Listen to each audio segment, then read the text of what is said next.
संत तुकाराम महाराज या अभंगात म्हणतात, हे संपूर्ण जग विष्णुमय आहे, म्हणजे प्रत्येक काळात प्रत्येक गोष्टीत विष्णूचा अंश आहे. त्यामुळे कोणालाही छोटं मोठं वेगळं असं समजू नये. भेदभाव ही सर्वात मोठी चूक आहे. भेदभाव केल्याने मनामध्ये मत्सर, राग, अहंकार आणि भक्तीचा मार्ग अंधारात जातो. महाराज म्हणतात, भक्तांनी भगवंतांनी नेहमी सत्यांचा आणि प्रेमाचा मार्ग धरावा.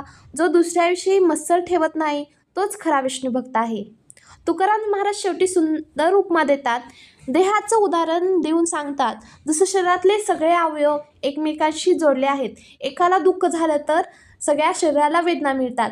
तसंच जगातले सगळे जीव एकाच परमात्म्याचे अंश आहे. त्यामुळे एकमेकावर प्रेम करा, आदर ठेवा. भेद नाही, द्वेष नाही, सगळीकडे विठ्ठलाचं रूप पहा. हा अभंग आपल्याला शिकवतो की खरी भक्ती म्हणजे प्रेम, एकता आणि सर्व जीवांत विष्णूचा अनुभव घेणे.